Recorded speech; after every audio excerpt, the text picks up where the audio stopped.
Terusan Suez adalah jalur transportasi laut atau perdagangan yang menghubungkan Laut Mediterania dengan Laut Merah di Mesir. Menurut riwayat, terusan Suez membentang dengan jalur terbuka yang lurus sepanjang 193 meter. Terusan Suez dibangun atas prakarsa seorang diplomat Perancis, Ferdinand de Lesseps, pada April tahun 1859.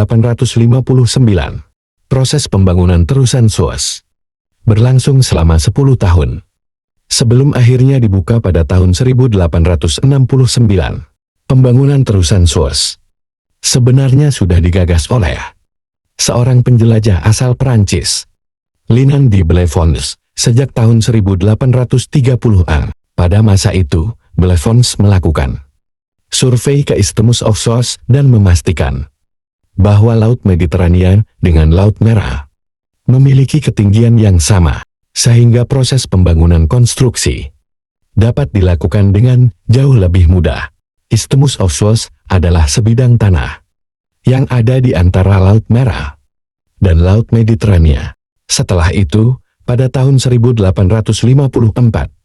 Ferdinand de Lesseps, yang merupakan diplomat Prancis, mencoba membujuk gubernur Mesir, Ismail Pasha, untuk membangun sebuah kanal guna menembus akses dari Laut Tengah menuju Laut Merah. Pasha pun menyetujui ide dari Lesseps dan mengizinkannya membuat sebuah perusahaan untuk melanjutkan proses pembangunan kanal. Hal pertama yang dilakukan Ferdinand de Lesseps adalah membentuk komisi internasional untuk penindikan tanah Suez. Komisi ini terdiri atas 13 ahli yang berasal dari 7 negara. Setelah komisi terbentuk, Lesseps memulai proses pembangunan terusan Suez pada April tahun 1859. Pekerjaan penggaliannya sendiri memakan waktu hingga 10 tahun, dan sekitar 1,5 juta orang ikut membantu mengerjakan proyek kanal tersebut. Proses pengerjaan kanal terusan Suez sepanjang 10 tahun tersebut tidak selalu berjalan mulus, sebab ada puluhan ribu pekerja meninggal ketika bekerja di Suez yang disebabkan oleh penyakit kolera dan berbagai penyebab lainnya. Kendati begitu, pada akhirnya terusan Suez selesai dibangun pada tahun 1869.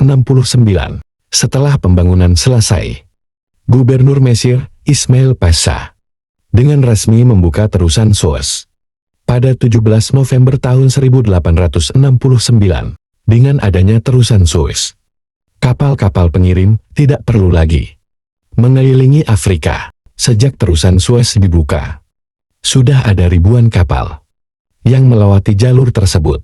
Oleh sebab itu, Mesir bisa dibilang mendapat keuntungan besar dari adanya terusan Suez karena mendapat pemasukan dari kapal-kapal yang melintasinya.